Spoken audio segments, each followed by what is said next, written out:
Well, we got Ambris on, so this will be another overtime episode. So, Was that? Did you just throw some shade at me? not necessarily. I mean, overtime is not necessarily a bad thing, but it has been a theme with you on here. So I guess let's get into it ASAP. Hello and welcome everybody to the AWKWARDCast. A&Y and Keyframe on about random dribble. And it is still A&Y and Keyframe on about random dribble, but we are getting close to Ambris Y and Keyframe because he is back, ladies and gentlemen. Welcome to the show. Just put another A at the beginning. A&Y. Awkward. But yeah, I'm not even sure if at this point we still need to point out who you are and what you do, but want to give a short summary of your person for those who are still not familiar with you. Oh, I'm a freelance artist, basically. Furry trash. Yes. Throw the horns for furry trash. Sure, that works.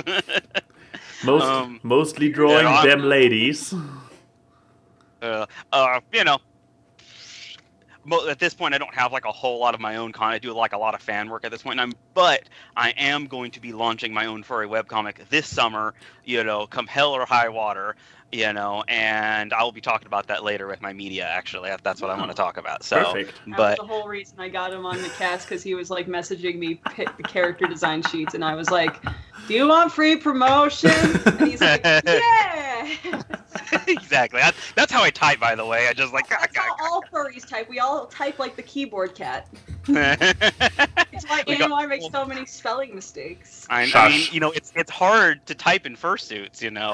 Oh yeah, I mean, this is no. These are our human suits. Yeah. No, exactly. As I said, I'm actually a shark girl, and this human is just a muppet. I'm actually a mink. I'm like that one really bad Eddie Murphy movie. It's just a tiny mink inside of a giant robot.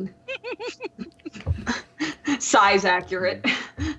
Yeah, and I mean, I have no clue what that movie is, but that sounds hilarious. It wasn't. It wasn't a good movie. It was just a tiny Eddie Murphy running a big Eddie Murphy. Sounds appropriate. A little bit like being John Malkovich or something. Yeah, exactly. But yeah, Ambris, what have you been up to recently? What's going on in your life? Not a whole lot. I'm finally coming to the end of the school semester. Thank God. It's been the last couple of weeks have just been hectic from real life stuff and just my finals piling up on me, and then also me trying to get this comic off the ground. So it's just like I'm spinning plates all over the place and just like I got to run to one plate, then to the other, then to just like I've dropped a few plates. Oops. But I'm sleep deprived. I think I've had like only 5 to 6 hours of sleep every night this entire week. Have been there, done that. It's not fun. It's not fun. I'm a little. I don't know if you can tell, but I'm a little addled. I can't like words. What are words? I forget what words are. Some probably be like this whole time. So sorry about that in advance. But it's the AWKWARDCast. It's fine. Professionalism is our somewhere on the list. It's not at the top. It's an ideal, not a goal. I mean, man, during right before we went live, A&Y's changed out like 3 shirts, made a protein shake, was just like, okay, hold on. Oh wait, hold on. Oh wait, hold on. I might or might not have played what's it called? The hacker game. Watch_dogs. I might have played Watch_dogs 2 until. I think most people just call it Watch Dogs. No, I go with the underscore pronunciation. But yeah, I might or might not have played this 10 minutes in my bathrobe, 10 minutes until the show started. Max. At least he's honest. I mean, he's honest. I respect that. At least I know why he didn't reply back to my message. I was like, it's not like this is he should be just on his computer ready for the cast. Why isn't he messaging me back? More about this later. Yeah. Anyway, continue. Oh, me? Yeah, you were talking about your week. Unless the lack of sleep is all you did, unless not sleeping is all you did this week, then we are good. Yeah, honestly, life of a college student. I'm doing my job as doing commission work, and I haven't even been able to do those very much because I've been focused entirely on finals, and that's pretty much been that's pretty much been my life. But I am so looking. So I'll tell you about what I'm going to be doing next week instead of what I did last week, since last week was boring. Absolutely. I'm going to be doing commissions full time. I'm going to be scaling up my work on the comic, way more. And this next Sunday, actually, I'm going to go to a artist meetup here in, where I live, and now I'm looking really forward to that because they're just I didn't know there was going to be. I didn't know there were like so many artists in this city or something like that, but there's like a ton of people who apparently signed up online for this just general Bakersfield artist meetup, and I'm like, cool, I'm gonna go there. I'm gonna meet some people, see some, talk about it. I have no clue what goes on there, but apparently this is a regular thing, so, that should be fun. Well, there you go. Yep. So I don't actually have a whole lot to say about what's going on right now. So but it's fair enough. That was It's that fine. yeah. What It's if- just But yeah, I mean, I saw your male skinny dip, your character here, and I was like, oh yeah, yes. sure. And I clicked on it, and it was already at 150. I'm like, No. yeah, I currently need to save up money, so let's skip this one and wait for the next one. don't. Would you hate me if I say that was lower than I was expecting? I mean, I am one of the people who I'm in this very paranoid position where I'm not paranoid, schizophrenic position, split personality position. On the one hand, I'm like, yeah, for fuck's sake, the vast majority of artists online undersell themselves. Like, I have seen people on DeviantArt who actually draw good stuff. I mean, Scriptless. You remember Scriptless, Keyframe? Yes. She was giving out stuff like adopts your character here. I mean, not the greatest stuff, I will admit it, but she gave out adopt for like 100 DeviantArt points, which is not even $1. $1. Yes. What the hell? Yes, and I like Ugh. girl or boy or gender fluid people. Sorry, it's confusing for me. I'm cis, okay? You person. Comrade, remember, comrade is gender neutral. Comrade, dude is gender neutral. Dude, don't do this. I left Scriptless a comment like, don't undersell like this. I know, and it kills me when people do that because it sets the standard, and then other people get entitled, thinking like, I could just, I could go get, why are you charging so much? I can go and get something from so-and-so. Well, why don't you go to them then? Yeah, For God's sake. Actually, I have a question. Yes. I have a question for Keyframe, since you've done like storyboarding stuff. I'm curious.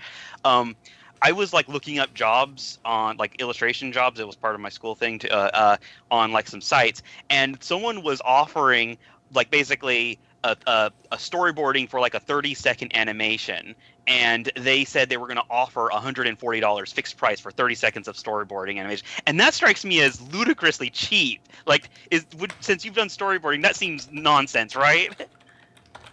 Yeah, that's what I thought.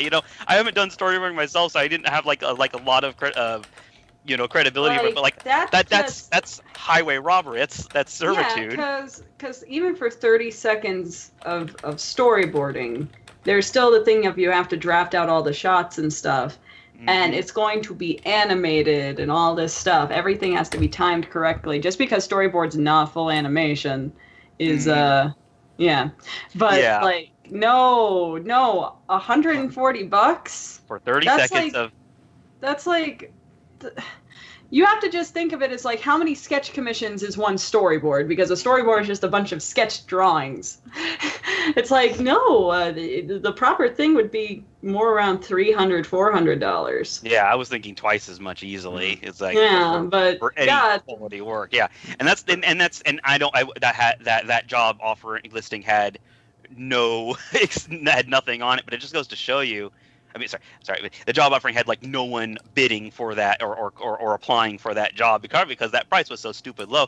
And it just goes to show you how like, people looking to hire artists have just this distorted perspective of like, it's barely a step up from, we'll pay you an exposure, and it's just like, good God, it's just, artists just get the short end of the stick.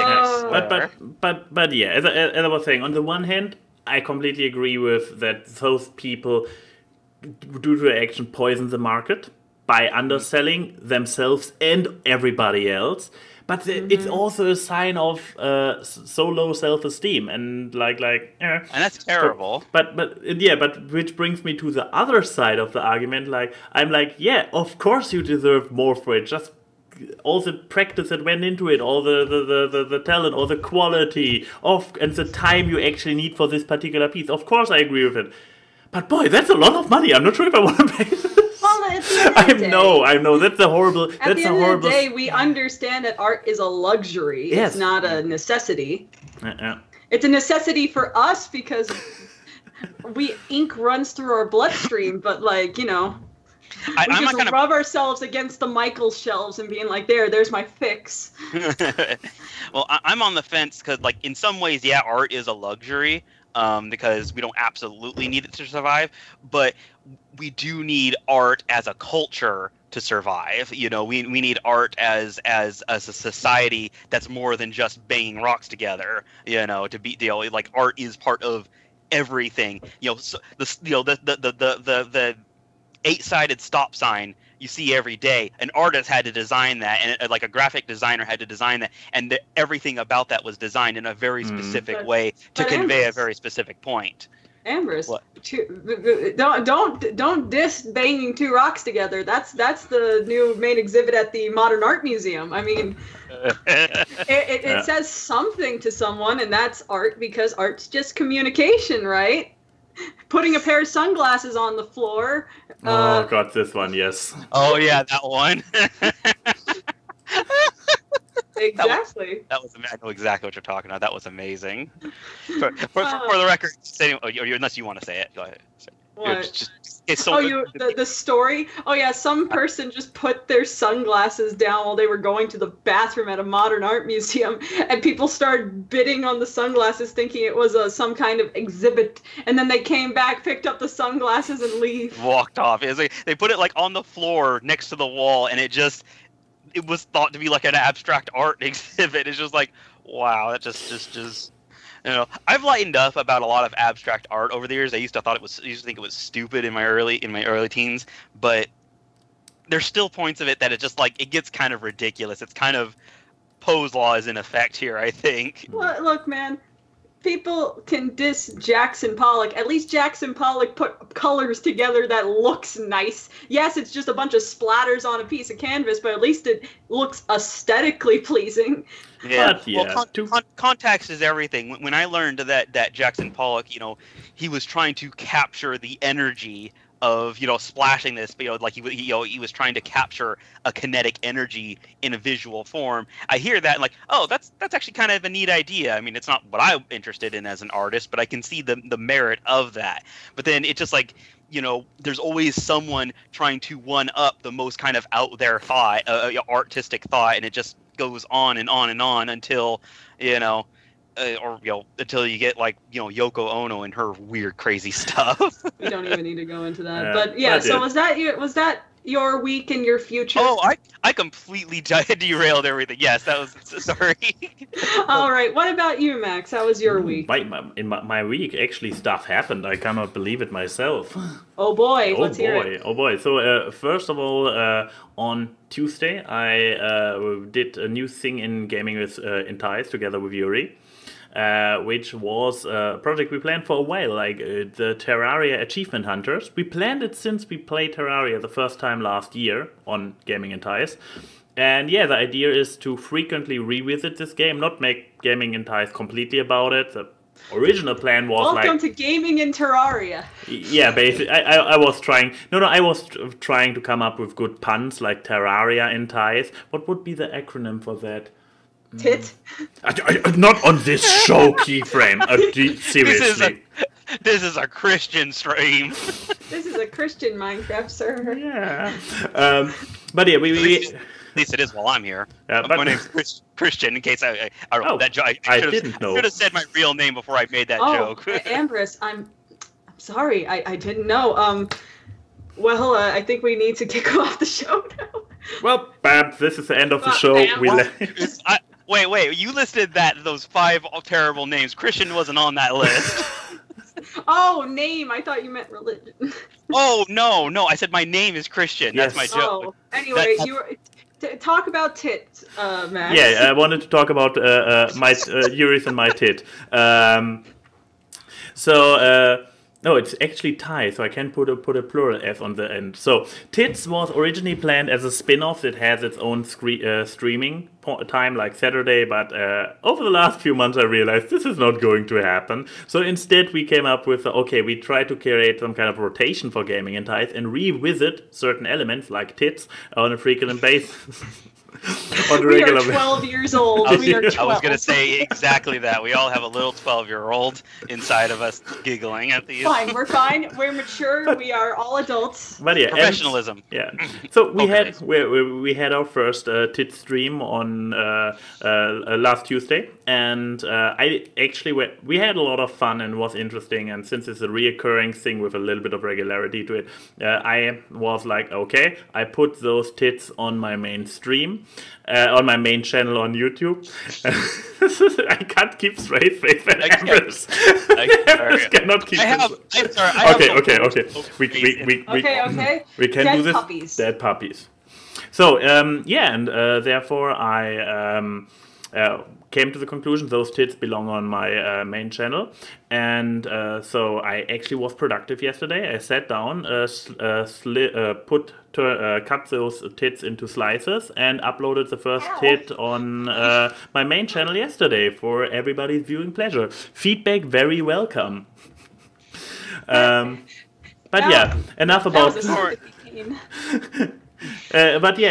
my tits. If we just start saying tits enough, semantic satiation will stop having any meaning.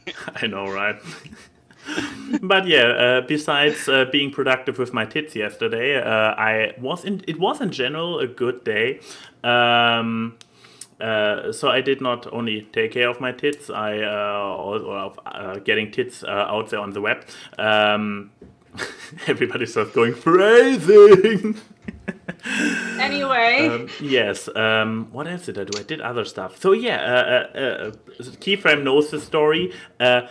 I have been sleeping in a broken bed for months now. Oh my god, I'm going to talk about this. This has annoyed me for months. But, so yesterday I was like, I'm doing this. This bed frame basically gets deconstructed and thrown out, and while I was getting there to deconstruct it, I realized that actually, fun fact, this frame already had a handmade fix to it, which is what broke. So basically it's bent outwards, so the gutter thing, the thing inside the frame, what's it called? The box spring. Yeah, the box spring. Really? Is it a box spring? Or whatever. The boxing spring inside the frame was bent outwards, so it often just fell through. So the box spring with the mattress was suddenly on the floor, but only on one side. So it was a very... Yeah, let me tell... I'm going to talk about this because this annoys the shit out of me. I was like... I put my suitcase in his room because he only has 2 fucking rooms in his apartment, the living room and the bedroom. This will not get better with the new one. Yeah, but I put it in the bedroom and I see that his bed has one of those bungee cable straps that you do to tie stuff to the top of your car onto it. And I'm like, Max, why is this on your mattress? And he's like, oh, it's because the bed frame, I'm trying to tighten it so it stays in one place. And he takes it off one night. He's like, yeah, I've had it on for 2 weeks. It should be fine. Yes, my impression of Max sounds more like a beetle than it does Max. And then I leave the room. He's sitting down. He's sitting down in his bed, and I hear, "Floodum." I walk in, and he's just kind of like, "Hey," and the bed is completely slanted, and I'm like, "Yeah, I put the strap back on." He put the strap back on, and it's hilarious because you see, he gets up, and he gets up and he's walking around his sleep pants and a shirt, and there's a giant fucking strap mark on his back, and it's like, that can't be comfortable. And he's like, it's not. So yeah, this has been my status quo for the last few months. And yesterday, so I was like finally done with it. I was like, I deconstruct the frame. And while deconstructing it, I realized, wait, this is extra. There isn't. While I had this strap around the frame, there was another one that was screwed to the underside of it. This was basically the one that broke a few months after I moved in here. And I thought this was meant to be part and was broken, whatever. I realized, wait, this is just a strap somebody screwed to some wooden planks, and then they screwed the wooden planks to the frame, and one of those wooden planks broke. I have another wooden plank lying around. So instead of deconstructing and throwing the bed out, I went all Tim Taylor on it and did the home improvement. And yeah, now I actually... Sorry, actually. And yeah, but yeah, and unless one of the pieces breaks again, like actively breaks, the frame is hold in place again, and I have a fixed bed. On one hand, I'm happy that you don't have to sleep on the floor on a mattress. On the other hand, I'm terrified of just in the middle of the night hearing like somehow all the planks break. But yeah, this way I can just off in the other, off in the other room, just German profanities. Just I don't know if I would wake up and check or just go back to sleep being like, it'll work itself out. I mean, if it's not obvious to people, in a couple of weeks I'll be visiting, so we'll have another, awkward live kind of thing going on, so people aren't going to be shocked and surprised when that happens. When you're suddenly in my little frame down here.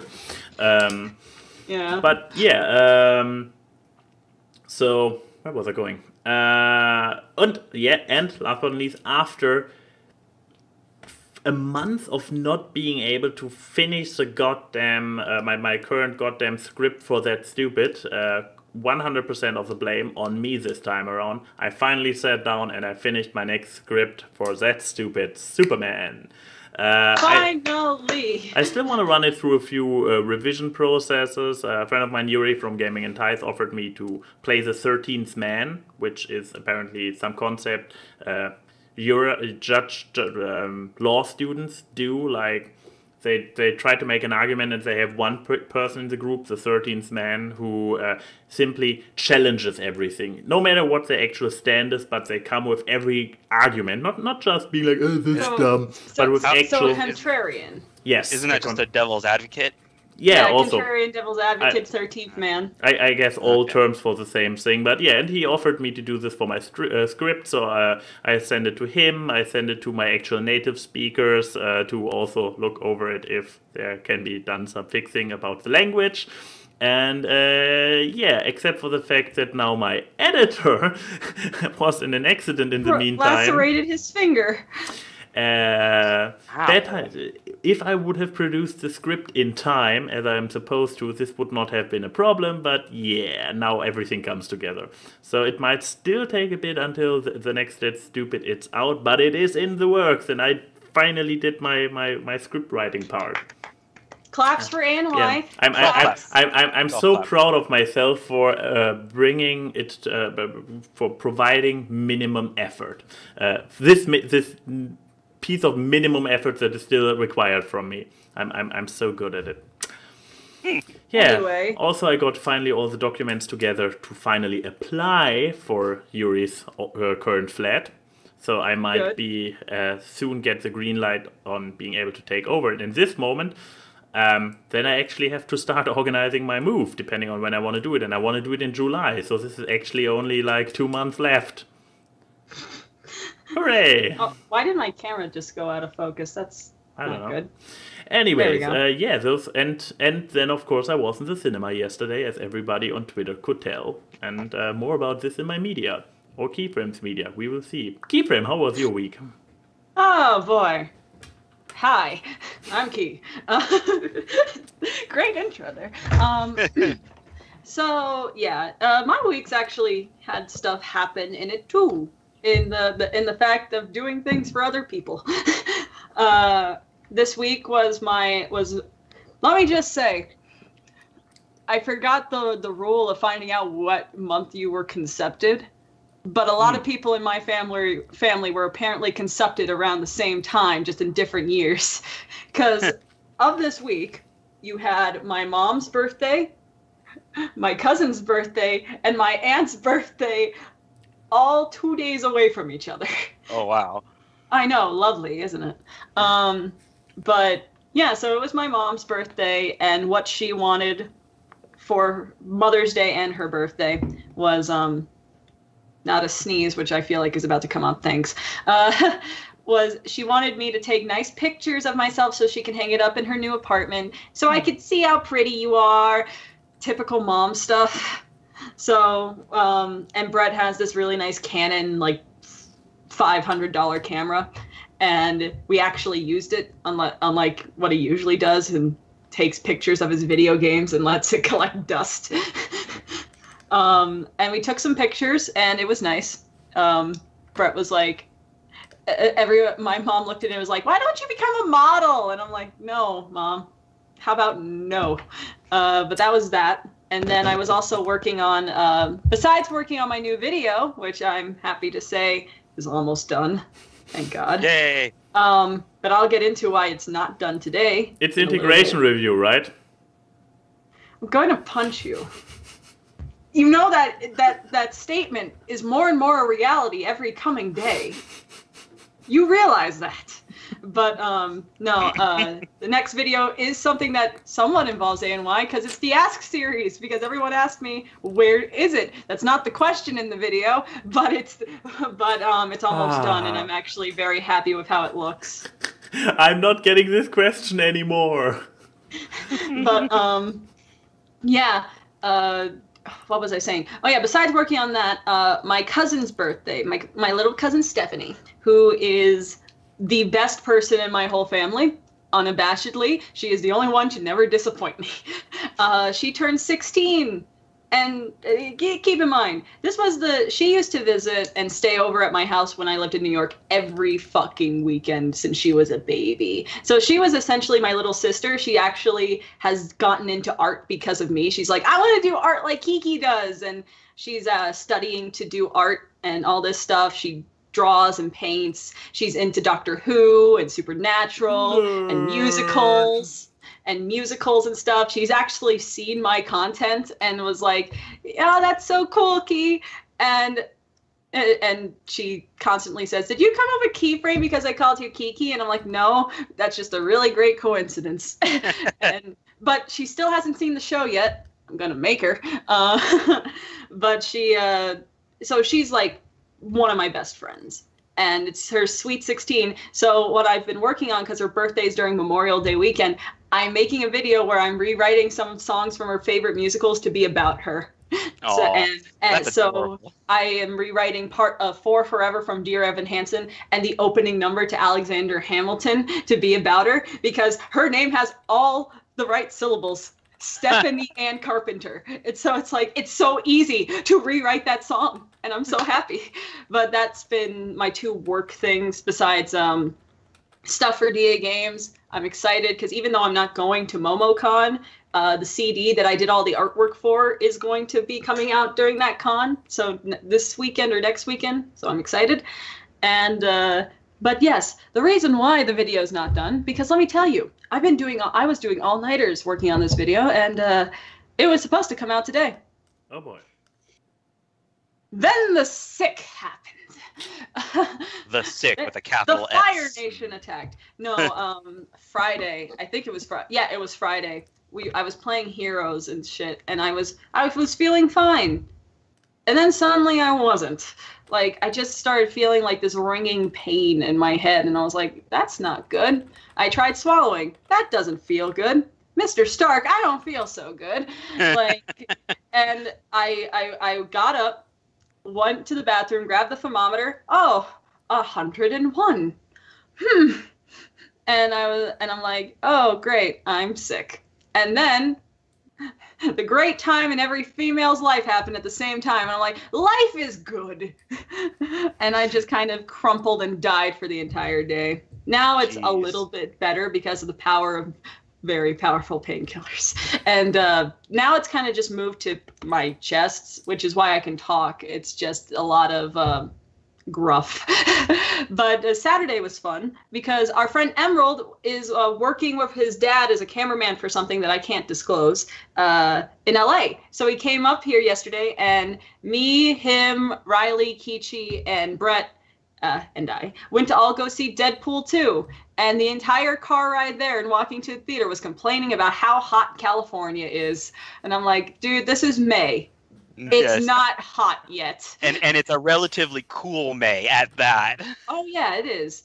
And, exactly. And people being like, how are you not sunburnt, Chrissy? You can't get sunburnt if you don't go near the sun. But, like, no, I mean, real talk, all my family is like, how are you not tan yet? And I'm like, Ginger? I don't tan? What's tan? My friend from Germany is tanner than I am. It's true. But like, but yeah, so quick thing about Deadpool 2, just to get into media. It's not my media. Good movie. I really recommend to go see it. I was just shocked at how empty the theater was. Huh. Here's the thing, though. We went to go see a matinee because it's cheaper. Oh, that makes a big difference. But yeah, so I guess the bullet we dodged is we missed all the those snarky teenagers that got into an R-rated film and they're gonna see. I think they were sad because there wasn't nearly as many boobs as the last movie. The nudity that there was in the movie is not fan service, let me just say. Oh, you know what I'm talking about. I can imagine. It's his basic instinct. But like, oh god.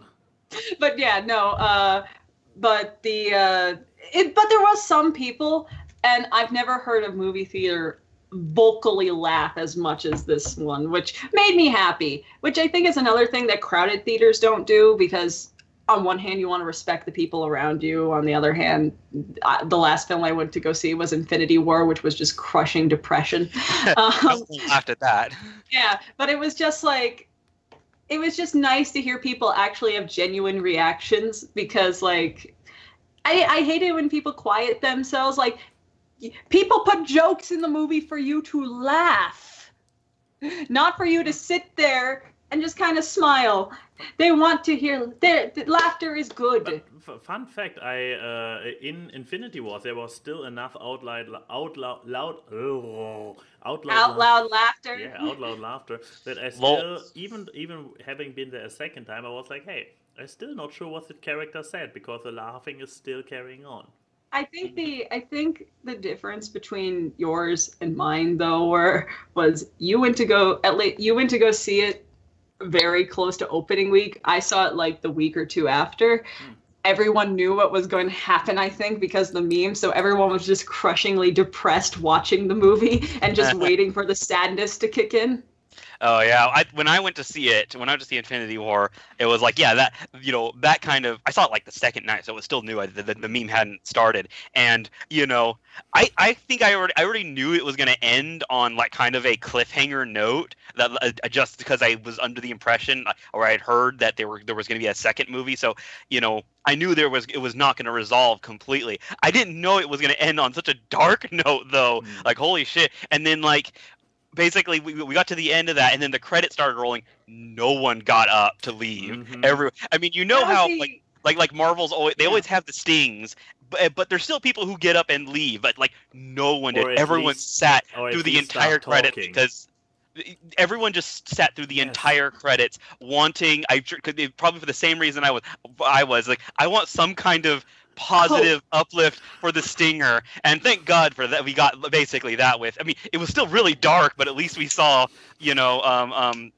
Captain Marvel or the hint of Captain Marvel, towards the end of that, and there's at least that was kind of an upward. But then it said Thanos will return. It's just like, oh fuck you.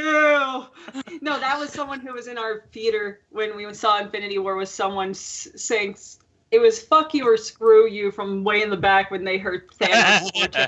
But no, here was the other thing, that my Deadpool theater experience, because a theater experience is a lot different than the movie itself. One, I got a lot of judgmental looks from the people at the snack counter because I was wearing a Harley Quinn dress to go see the movie. And I'm like, it's red and black. And what's a more Deadpool-y thing than referencing another franchise? Gwenpool. Well, just if I don't have a Gwenpool costume yet. You should. I found one. Awesome. But if people give you grief for that, just tell them you're intentionally trolling them. Well, I mean, it was either that or the fact that I wasn't wearing a bra. But anyway, 2. I don't see people complaining about the latter. Shut up. At least not in a Deadpool movie.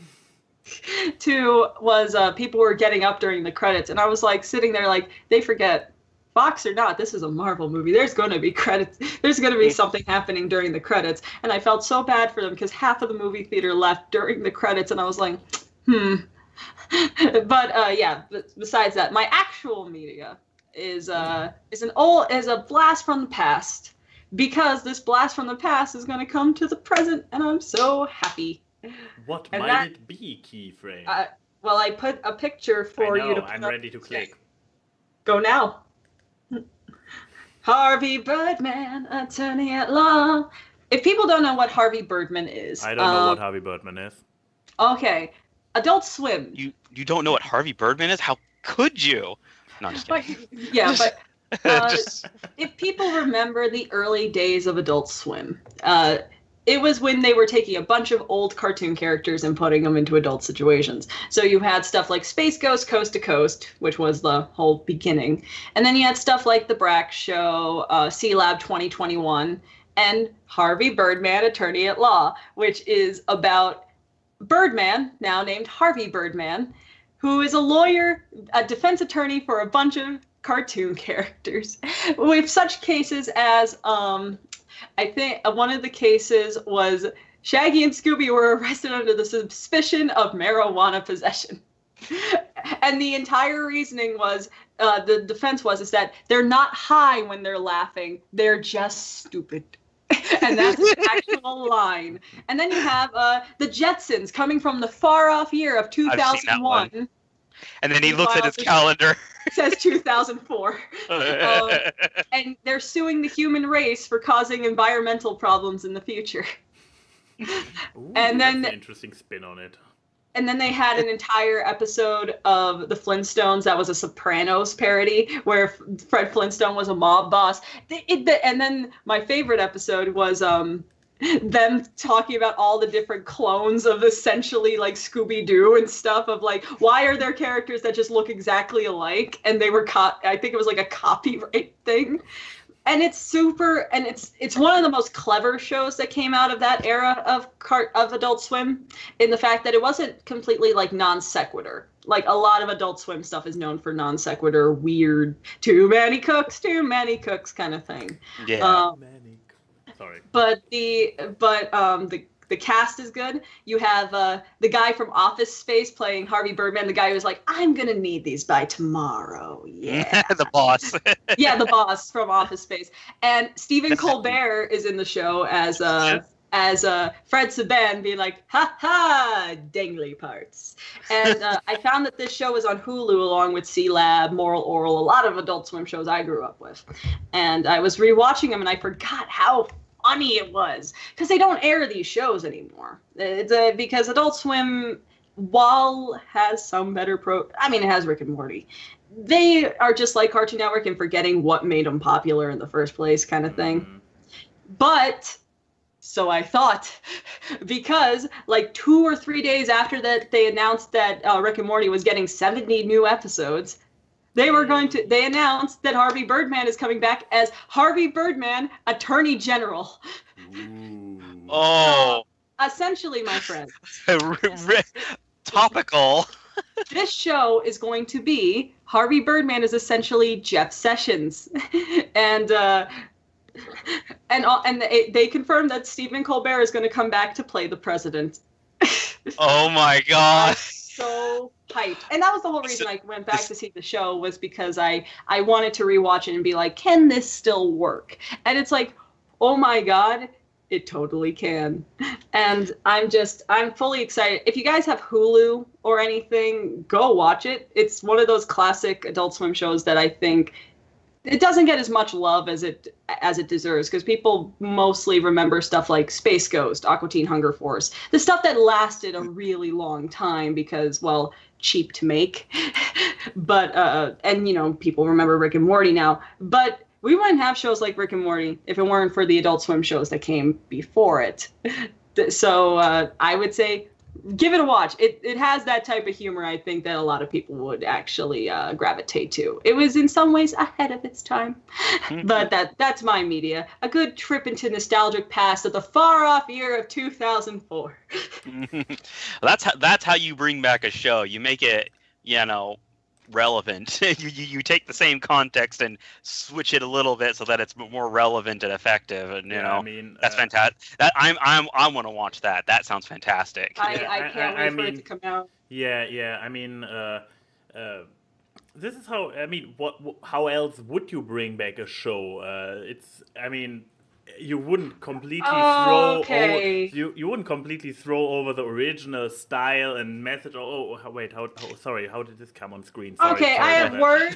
How dare she stands where they stood? I have words. I loved that pose. That was a great. Okay. Yeah, Jack played. He knows what to say sometimes. Yes, I have words about this. I have many words too. One, how did they fail 3 times to make characters look like cats? This is my gripe with every Thundercats iteration, my friends.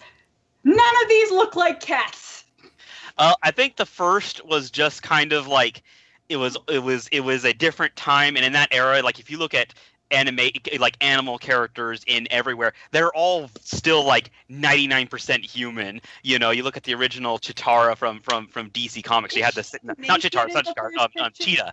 Like the same, but she looks a lot like Cheetah from the original DC Comics way back in the day, you know. And so that's just kind of how they like people. They were probably concerned that people were just, you make them too animal, but still like human and still like sexy. Their people are gonna get weirded out. So you know they sheer towards, you know, human, and then from there they just kind of kept, you know, being pulled by the gravity of that design instead of like doing something different, you know. But yeah, they look nothing, and the newest one looks less like a cat. It looks like an anthropomorphic rectangle with amorphous hair. Yeah, you know what, people? I'm just saying, SWAT cats can make sexy cats. Why can't you?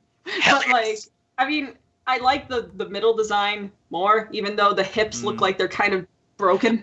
Oh yeah, I made a post about that the other day. I said exactly that. Like, you know, the 2011 series has pretty decent designs, but the line art is so janky. It's like if you look at the facial features, they're only vaguely symmetrical in that shot. And I said her right hip looks like it belongs to a completely different person.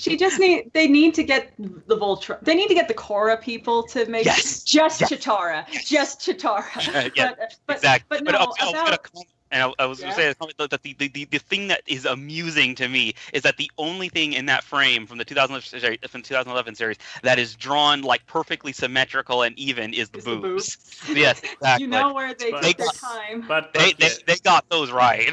To answer your previous question, yeah, apparently she is naked because that's how she looks normally when she has her clothes on. Yeah, that's what I was thinking, because that's not how she looks like in the intro sequence. Yeah. But like. Like if you guys watch the first episode of the original Thundercats, they're all naked at the beginning. They literally are all naked with Barbie doll anatomy for some reason. It's only like after like the first episode kind of runs through how they got to where they. Oh yeah. And then like they get magical clothes that are thrown on them, which I think also are actually give them their superpowers. But it's right there. They're all I'm you know, Barbie. Comfortable with this screenshot. Oh my God! Look at Panthera or whatever his name is. He actually has a Barbie doll lines that they took the doll molds and drew them. Yeah, it's a little weird, but they do, and then like, you know, by the end of the first episode they get their clothes, and I seem to vaguely recall it's like implied that that's how they get their weird superpowers, but you know, it's part of the clothes, but then they never talk about that again. It's weird. But yes, like no, my thoughts on the new designs, it's just. For one thing, it's like the breadwinners thing where they don't look like ducks, they look like frogs. They don't look like cats, they look kind of like monkeys. Especially the ears, because they soften the ears up, so it's like why. Also, I don't get the design choice to make Lion-O so fucking short. But like, my other thing is that I don't hate this art style, but you can't. But it's an art style that doesn't fit with these characters, because this is an art style that works fine for Steven. It works fine for OKKO. It works fine for this because it wasn't based on anything previous. It was their own thing, so it's associated with the originality of the own thing. There's too much prerequisite here, and I have nothing wrong with them making a comedic version of Thundercats, because let's face it, Thundercats is fucking stupid. But they should have done it in more of like a C-Lab 2021 where they use sort of the original art style or that same kind of old art style. Or do it like how they've been doing it for the Teenage Mutant Ninja Turtles cartoons, where it's still very action aesthetic pleasing. Oh yes, still and that would be fantastic too. I would be all. That's my beef that I have with it. That the art style itself is really only secondary from my point of view. I also watched Steven Universe. Admittedly, the art style was what made it a lot harder for me to get in the show in the first place. And still to this day, some of the lower animation budget episodes of Steven Universe still rub me the wrong way.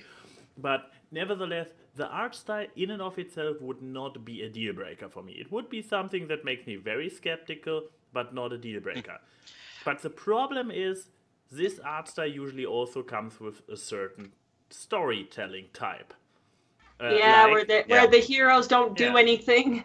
Yeah, like Well, it's Teen Titans Go, basically, for Thundercats. Especially since it comes from Cartoon Network, and that's the thing that pisses me off. That Cartoon Network again takes an old beloved IP, which genre-wise was it had its silly notion, as you said, Keyframe. Thundercats is by its nature nothing you can take seriously, because for fuck's sake, anthropomorphic space cats summoning outright magical abilities, but it's still as disguised as sci-fi. It does, and they fight a mummy.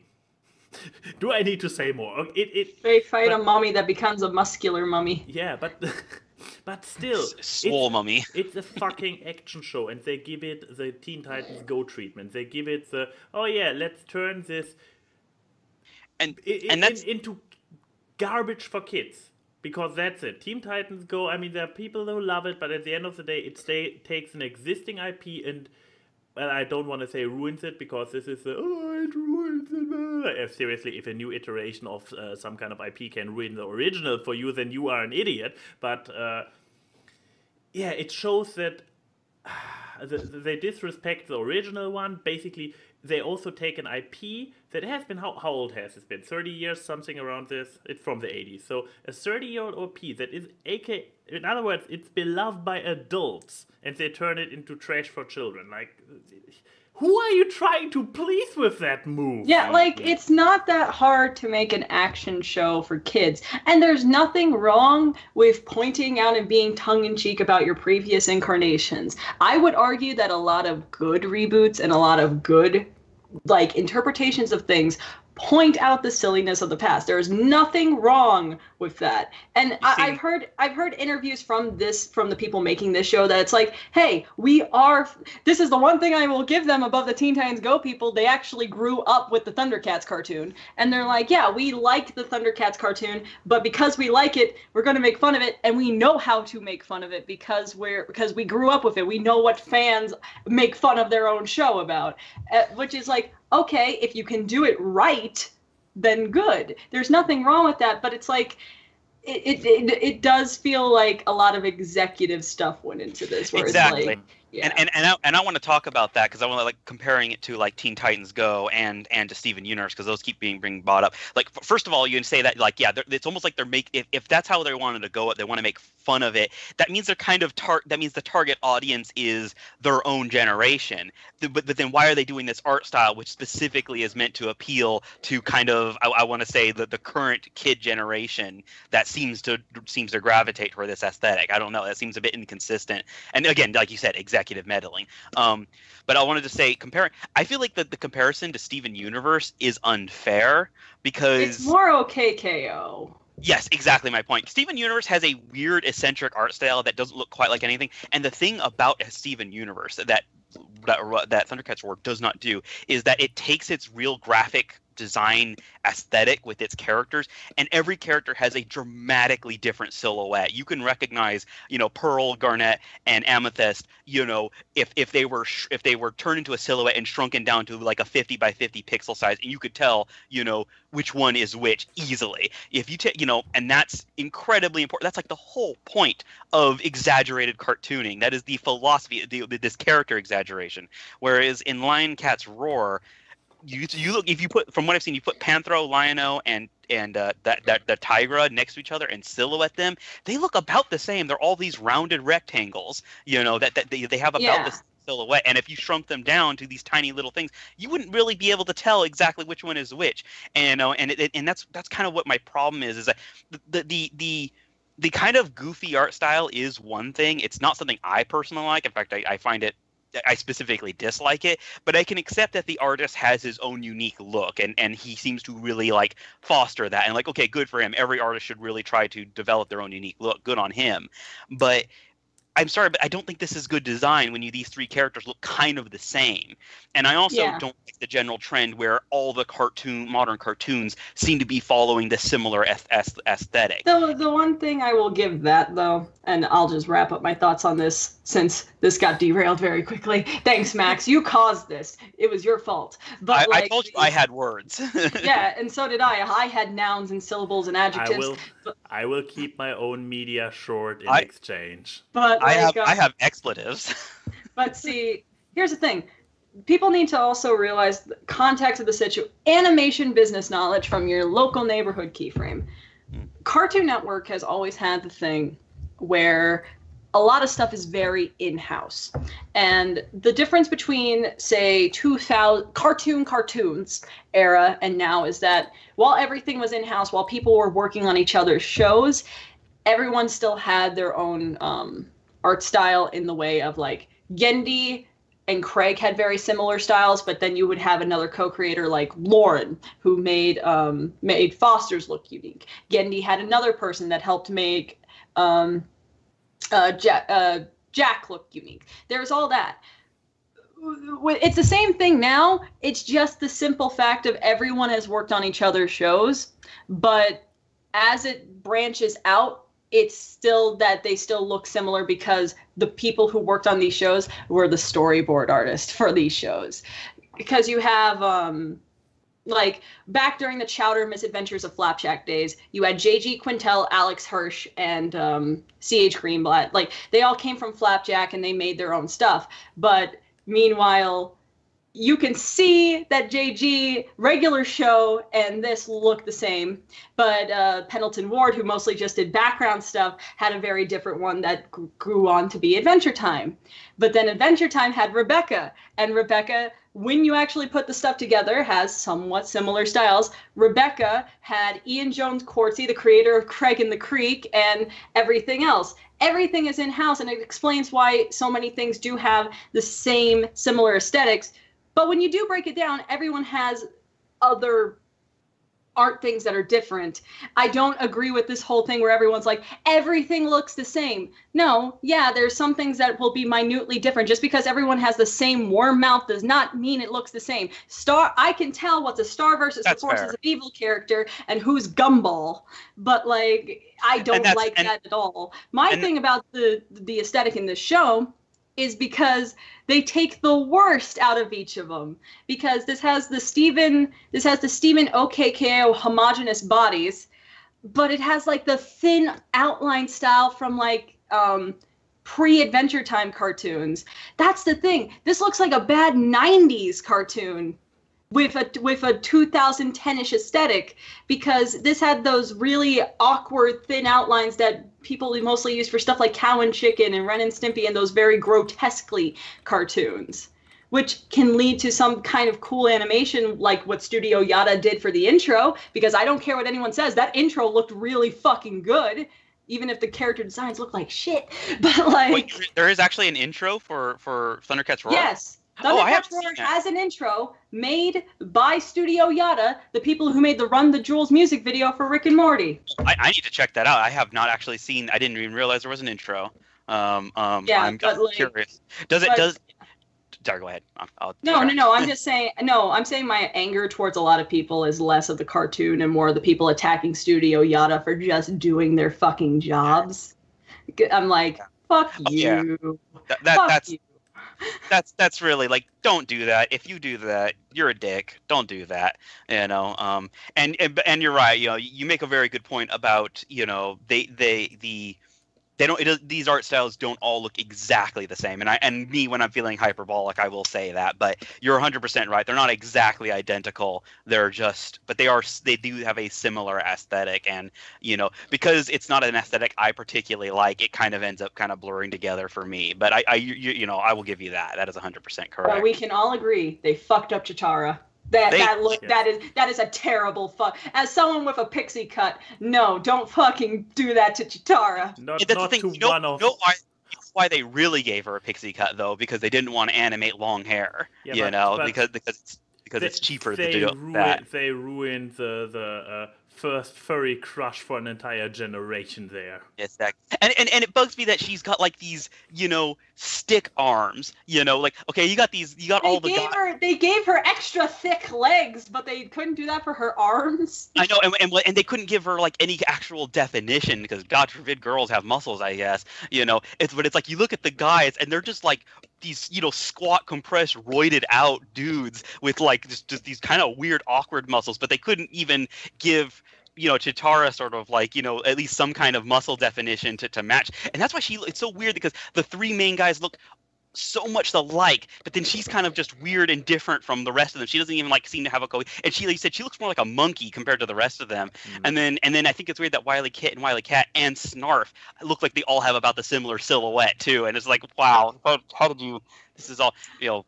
But anyway, here's our new favorite show for the year, guys. Thundercats Roar, coming 2020. Yeah, see how the quality improved over the years. But yeah, what everybody really needs to learn, to take away from this entire thing and learn, is to deal with it. Nevertheless. Did you wear those the entire time waiting for us to finish? Not the entire time, only when I realized that the finish is coming and that we really need to move on. Are you sure? He's been wearing that this whole time. Don't get two artists on the podcast if you don't want art talk. You invited him. Exactly, but you could say no. Wait, I have this option? You would say no to me? That's the other thing, I probably wouldn't. So I need to replace Keyframe with Ambris and then invite somebody who is not an artist. Wow. You would replace me? So basically the AWKWARDCast. Wow. Okay, well, go to your media, Max. I'm just going to sit here and sulk. Fair enough. I mean, I'm covering you up with the medium anyways. Yeah. As hinted to earlier, yes, my medium is the Dead, the Pool, the Two. No, I wasn't allowed to do Deadpool. You shouldn't be allowed either. Well, then my topic was Thundercats. Fuck you. Oh. Wait, that was your media? No, it wasn't. That was my medium. That's why you picked something else. I feel like my presence just inherently breaks down your guys' structure. It does. Anyway, talk about Deadpool 2, but not too much. It will be very short anyways, because since Keith and me both have seen it, we are going to do another spoiler round in the post-show for everybody who has also seen it and or does not care about spoilers. Stay tuned for the post-show. Everybody for watching on YouTube, you probably have still a chance to catch the VOD, but you should learn to tune in live. But yeah, to keep it spoiler-free right here, right now, as Keyframe said, yes, it's a good movie. It's a little bit different in tone than the first one, I would say. The humor is still the same, but I would say that in quantity, they kind of dialed back the humor a little bit in regards to a more character-focused story. I mean, if you think back in the first one, there was a little bit of a story still going on there with Deadpool trying to get revenge on Francis and eventually getting his girl back. So there was something going on there in part 1. But part 2, I would say, included more characters, more story with those characters, darker story. I mean, the story in the first one was not really sunshine and rainbows either, but in part 2, actually, there is a little bit of darkness to the story. I mean, I believe Deadpool himself actually made at some point a comment about DC, that he has a feeling that something is kind of DC going on because of the dark tones. But so yeah, as you see, the humor is still the same. It's the meta humor is there, and it's still Ryan Reynolds playing Deadpool. So what did you guys expect? So yeah, this, just a heads up, it's a bit more story. We got more characters this time around. I mean, just look at the fucking poster. There are more characters there. See. And they get their fair development in screen time and lovability and everything. So good for it. What else can I say without going into spoilers? There was another thought I had. Where is it? Where's the sword? Sword, come back to me. It's floating above your head in the ether. Yeah. One thing that kind of was weird for me about this movie was that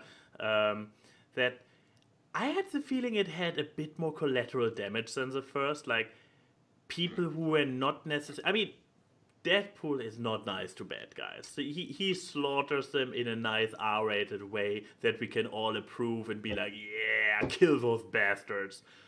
I had the feeling that in part 2 there were a few more collaterals where I'm like, did those people really deserve to die right now? I'm not sure. It's a superhero movie. That doesn't happen unless it's on screen. No, it happens on screen. Very much so. Okay, I haven't seen it, so I'm just talking on my ass. No, I'm talking about collateral caused by the heroes.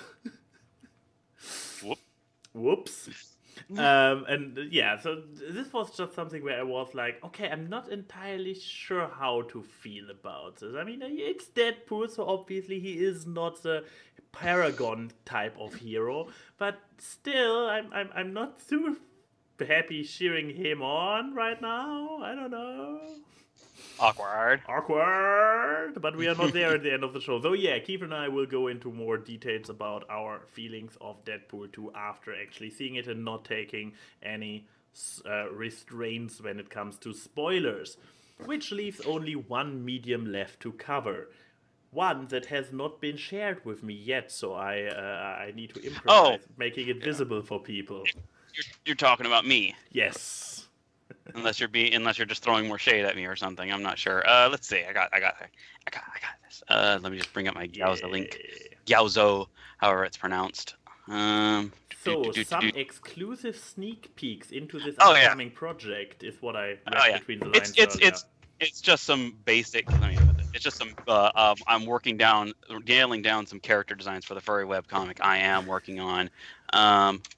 I just wanted to say, careful with those feet, Keyframe, otherwise my Twitch might get banned. Allegedly, this is a thing. Oh, I know at least one of those characters. Oh yeah, the shark girl. Yes. She's the one I always say. Yeah, so basically that's her with actual clothes. So basically, the webcomic I'm working on, it's going to be a furry webcomic about a bunch of college students. That's pretty dime a dozen. So the big thing that I'm doing to kind of make mine a little bit more unique is that they're all going to an art college. This is they're all basically artists that, they're all pursuing some kind of degree and such. So, well, my brain completely derailed. What the heck was I saying? Oh, basically, so it's going to be very slice of life, very, sitcom even, nothing terribly dramatic. I guess, as time goes on, I might develop into some drama, but the big recurring theme of this comic is going to be a lot of what does it mean to be an artist? Why are these characters artists? And this is the kind of stuff that they will introspect and talk to each other about or whatever. So I find when I finally nailed down that, each character has an idea of what it is to be an artist, and they will be demonstrating that or pursuing that or something like that as part of the story, as part of the stories, and they're all interaction plays into that. And when I finally nailed down that theme, I finally figured out a name for this comic. I'm going to call it 1,000 Words, which I think is a pretty clever name for a comic about artists. So yeah. I like redheaded dog girl. Yeah, she's going to be she's going to be sort of almost like my mouthpiece, for she is an illustrator like I am, and that's kind of where she's going to go.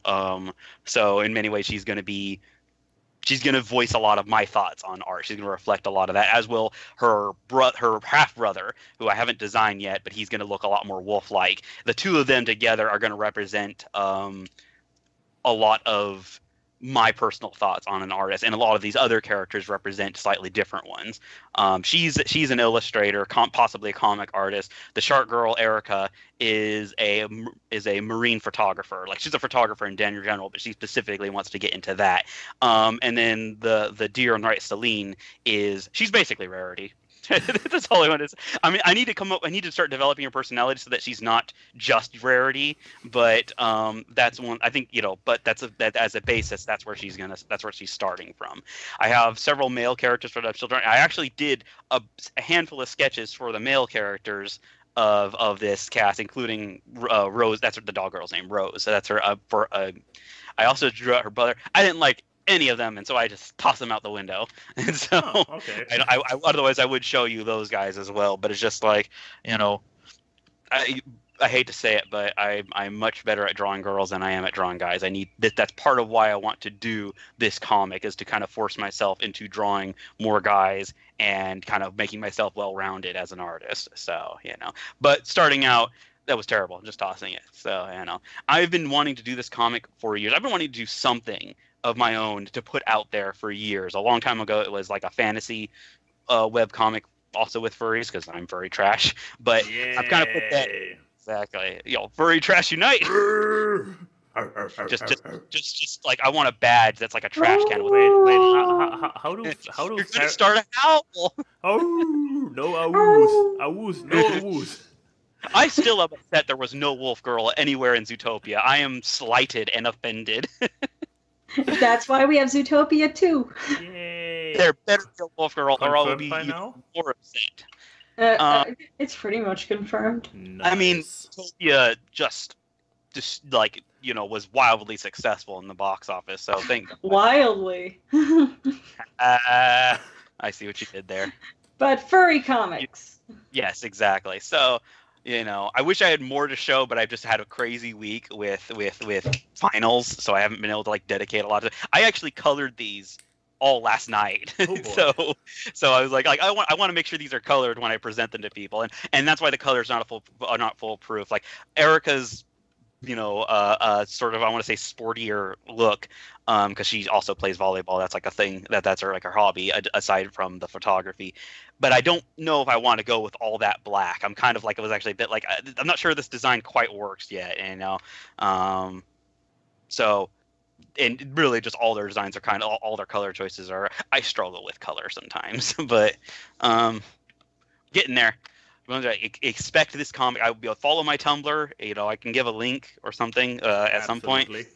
Or my Twitter, and I actually already reserved the URL on Tumblr. It's 1000wordscomic.tumblr.com, and that's where I'm going to start. There's nothing there right now, but follow my comic. I will post about it when it really gets going. I'm going to start posting stuff like this, and I will show you guys.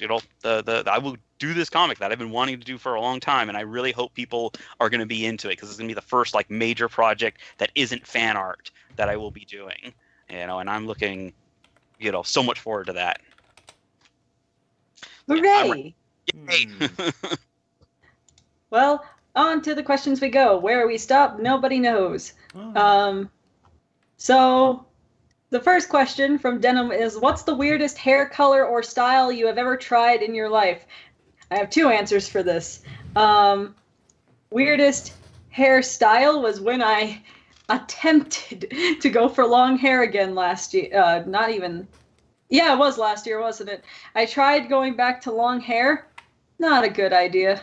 I got to about here and I was like, no.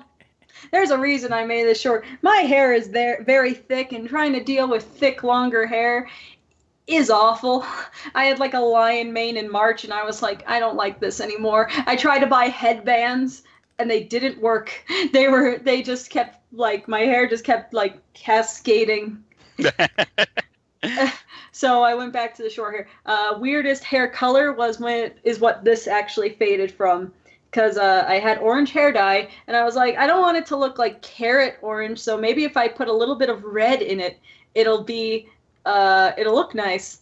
No.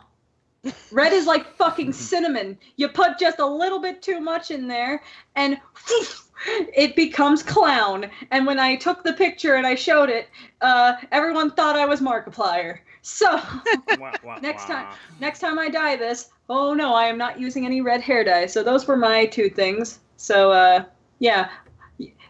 I think only with Max, it probably would only be a hairstyle, and I'm guessing it's that golden foxy hairstyle you had back in high school. First of all, I have no idea what you're talking about. Second of all, it was not high school but college. Third of all, no, it wasn't. Oh my lord! What is that? A mullet? Wow. What is that hair? That looks like Golden Fox's hair. Wow. Oh my goodness! You look like someone who wants to be a surfer but lives inland. Oh. Look at the baby! Oh my god. Oh. Oh, but yeah, I also have, but I not only have, now this is really tricky, okay, I guess I have everything covered up. Let's see. Well, that's not working. Oh, wait, I know what you're, yeah, you had frosted tips. God, it's blurry, but you basically get the... I get the point. I can see it, just barely. Yeah, he had NSYNC frosted tip hair. Max, what possessed you to think that was a good idea? This was in school. Ooh. You poor boy. What about you, Ambris? Oh man, I've done, the weirdest thing I've done probably is this, really. I've been doing this since I was 14 or so. Before that, I just had short cut hair with no particular. I think when I was really young, when I was 10, I think I had a kind of a surfer cut myself actually, but and then I cut it much shorter than that. But since I'm 14, I decided, like, you know what? I want to have a white streak in my hair. That's what I want. I wanted to actually like literally stark white, here, because my hair is normally really dark. And, but you can't do that to dark hair without disintegrating it. You can't turn it white. So I had to settle for sort of like a pale yellow, and I've been doing that pretty much ever since. But I'm kind of in the mood of doing something a bit different. Like I'm thinking, just I might just go for just general highlights, or I might just do something, I might do like the entire way around white, but that might look weird. I'm not sure. It's like I honestly want to experiment, and then I want to think about putting dye in, possibly blue or red. I'm not sure. So what I might be doing is the weirdest thing. I've also thought about just like, what if I just go all like blonde or something? But I need to like take pictures and then Photoshop myself and see how would that actually look. Would that look terrible? I would hate to do something permanent and make it look terrible.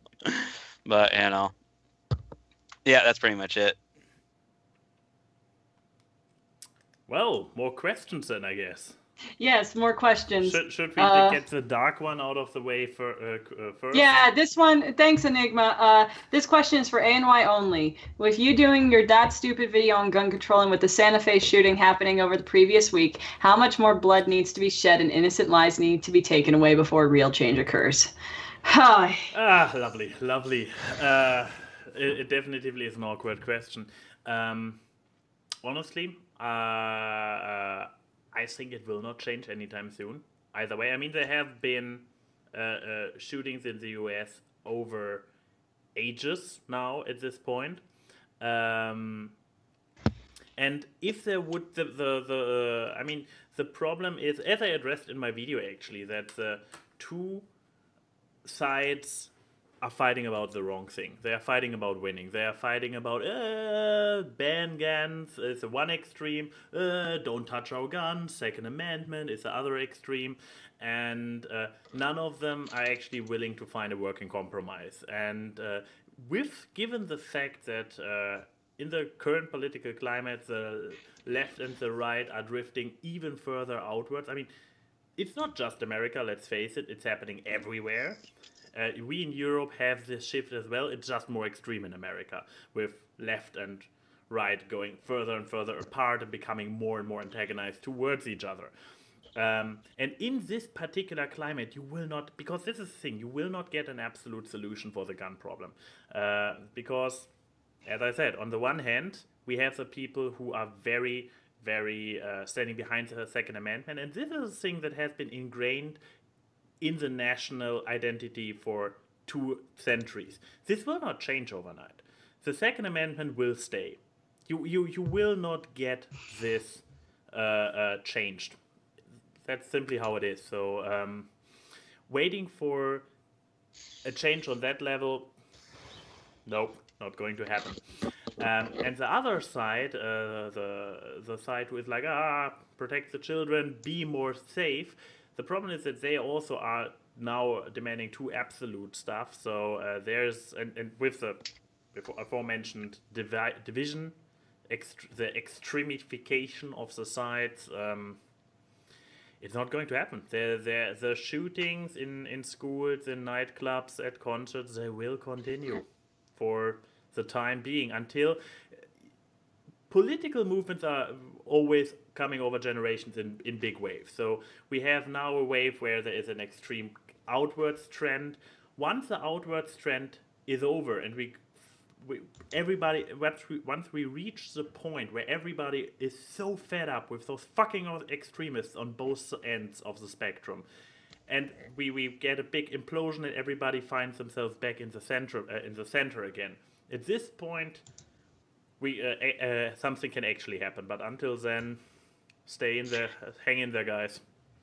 Here's kind of the problem, though, is unfortunately, if you look at things in the broad scheme, America's political baseline, the center that you're talking about, is actually skewed way to the right, compared to like the world of the world history of politics, of what, like, the absolute far ends. So stuff that is like just that America considers moderately left is just center for a lot of other places, and that's kind of what's probably what's kind of making a distorted perspective on what is extreme or isn't extreme, unfortunately. But I don't want to carry on the. It's such a lovely topic. Yeah, it's a big. Sorry, go ahead. No, I was going to say anyway. He also had a question for you and me, Ambris. Oh, does he? Maria, do you want to finish the thought, or? Oh yeah, finish your thought. Okay, it's done now. Yeah. Oh. Yeah, it's done. Anyway, his question was for Ambris and Key. What are your thoughts on my cute and super adorable puppy Sippy, and how much happiness could come from this tiny furball? And he gave us a little photo. Hold on. I like that this is our question. Oh my God, it's so tiny. He doesn't trust me with cute. It's so tiny. He's so cute. It's so small.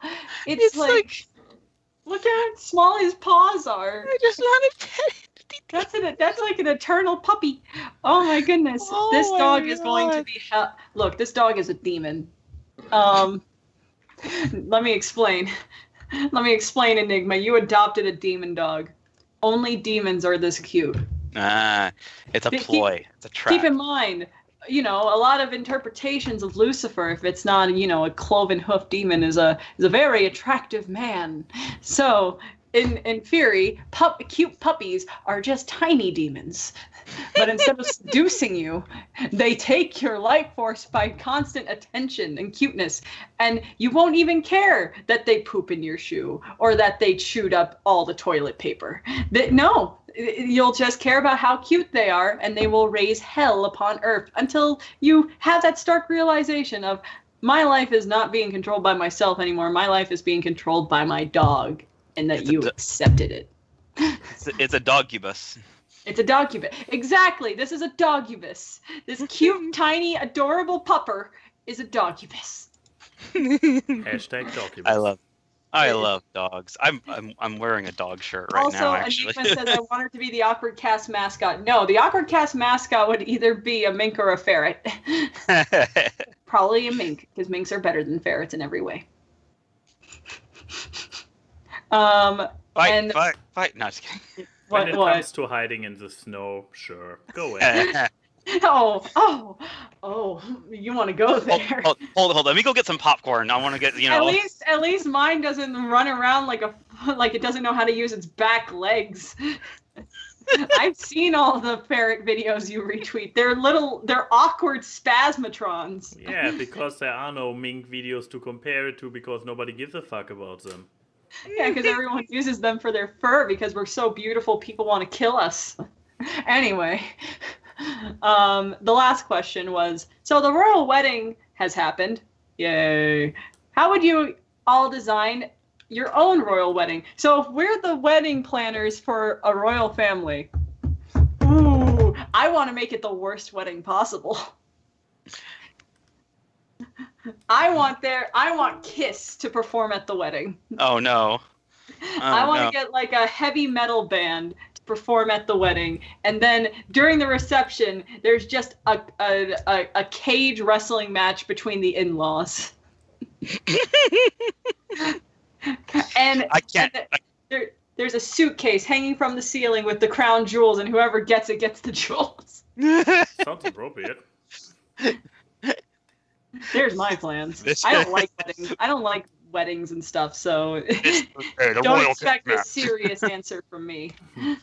Yeah, I couldn't top. I honestly could not top that. I'm about the same. I'm only barely aware that there was a royal wedding. I don't even know who it was, I'm afraid. It was a hot chick from Suits marrying an actual prince in Britain. Oh, so it was basically a chick flick from the 90s. Yeah. It kind of was. Exactly. True story. Yeah, mine. I mean, I don't really do well with authority, so screw the royal aspect. And I believe that marriage is the classical model of marriage is outdated, so screw that. So probably a giant orgy. Yeah. Sounds about right. I like that idea. Yeah. And he actually topped your idea. That's but I have to say that being but to top it all off, I would also, as a wedding theme, I would play this song I have not heard before, and I really hope that this will not backfire horribly to myself. Oh boy.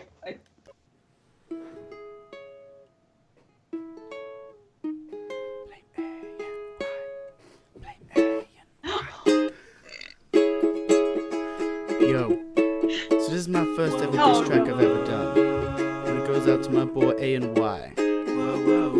Let's see how you do, little pony.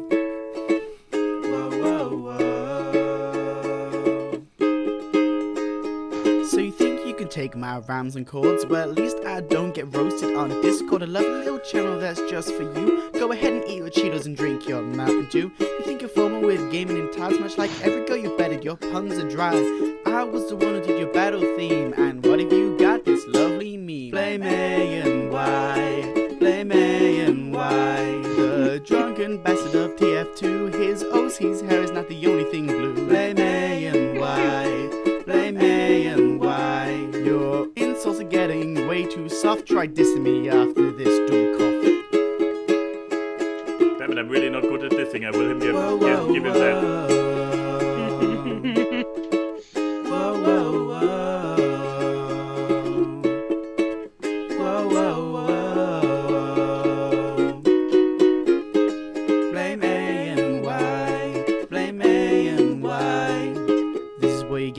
Challenge me, you're such a coward. When you're sober you flee. Blame A and Y, blame A and Y.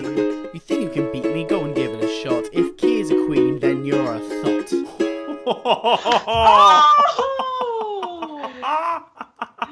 I think you just got burned. I got burned. That was a good ending line. Woo. Okay, Uniron, now you have to make a diss track about me, please. I want the burn this. is real. The burn is real. But I'm not. But yeah, given the fact that I'm really not good at insulting people and thinking of my feet, this leaves me in a spot that I can only describe as Awkward. Yes, awkward. A and Y and Key say hi to the people in the chat. The meme is seen on this live stream and talk about random crap. It's time for AWKWARDCast. Random guests and funny gags. It's the AWKWARDCast. Artists and analysis. You do not want to miss the AWKWARDCast.